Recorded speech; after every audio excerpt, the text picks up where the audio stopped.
அனைவருக்கும் வணக்கம். UG TRB maths ப்ரிப்ரேஷனில் 5th week.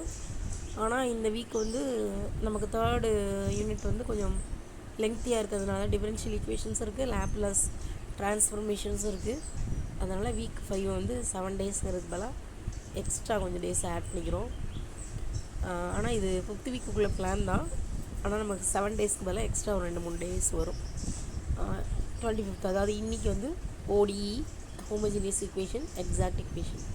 26th integrating factors, linear equation, reduction of order, second order linear differential equation. 27th general solution at the homogeneous equation with constant coefficient, method of undetermined coefficients இருக்கு.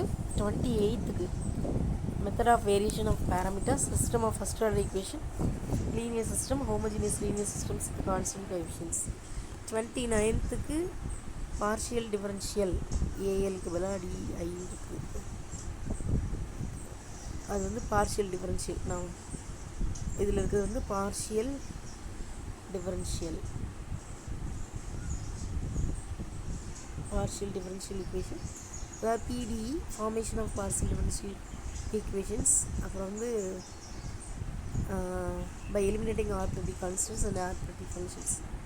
டிஇயில் arbitrary கான்ஸ்டன்ட்ஸையும் arbitrary ஃபங்க்ஷன்ஸையும் eliminate பண்ணுவோம்ல, அந்த method.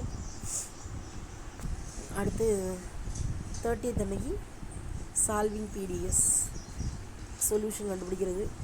அதில் வந்து complete integral, single integral, general integral, அப்புறம் Lagrange's equation, அப்புறம் Charpit's method, special types of first order equation.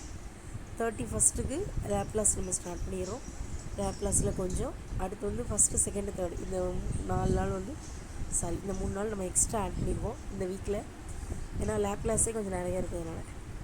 அதில் வந்து delta function, properties of Laplace transformation, அதுக்கப்புறம் evaluation of integrals using Laplace. 3ஆம் தேதி அன்றைக்கி இன்வர்ஸ் லேப்லாஸ்.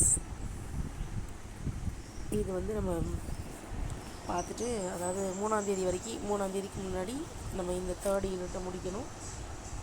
முடிஞ்சால் டெய்லி வந்து நான் டெலிகிராம் அல்லது இதுலேயே நான் டெய்லி போர்ஷனுக்கு முடிஞ்சால் நான் 5 or 10 கொஸ்டின்ஸ் போடுறதுக்கு ட்ரை பண்ணுறேன். ஆனால் நீங்கள் ஓனாக ப்ரிப்பேர் பண்ணுறவங்க அல்லது ஏதாவது கோச்சிங் கிளாஸில் ப்ரிப்பேர் பண்ணுறவங்களாம் இருந்தீங்கன்னா அன்னைக்கு நீங்கள் என்ன செய்யணும்னா, இதை முடிச்சுட்டு, இது சப்போஸ் இந்த மாதிரி உங்களுக்கு இந்த ஸ்க்ரீன்ஷாட் எடுத்து பிரிண்ட் அவுட் எடுத்துட்டிங்கன்னா, இன்கேஸ் ஃபஸ்ட் டே நீங்கள் இப்போ முடிச்சிட்டிங்கன்னு வச்சுக்கோங்க.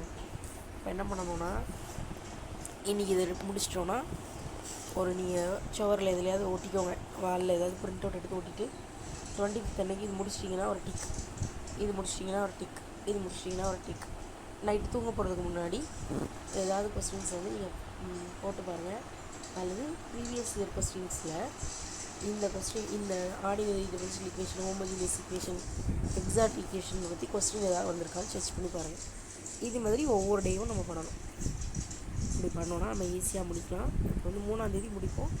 நெக்ஸ்ட்டு 4ஆம் தேதி 4/4/26 அன்றைக்கி வந்து ஒரு நாள் நம்ம ரிவிஷனுக்கு எடுத்துக்கலாம். அன்றைக்கி நம்ம ரிவிஷன் பண்ணிக்கலாம். அடுத்த 5th அடுத்த நம்ம யூனிட்டு நம்ம வந்து போகலாம். ஸோ இந்த யூனிட்டுக்கு கொஞ்சம் எக்ஸ்ட்ரா தான் டைம் எடுத்திருக்கோம். ஆனால் நல்லா படிக்கலாம். ரெஃபரன்ஸ் புக்கு வந்து ஆல்ரெடி டிஃபரன்ஷியல் ஈக்குவேஷனுக்கெல்லாம் போட்டிருப்பேன். ஆர்வம் சர்வுக்கு ஈஸியாக இருக்கும். ஒர்க் அவுட் பண்ணுறதுக்கு ஆர்வம் சர்வுக்கு யூஸ் பண்ணிக்கலாம். Thank you so much.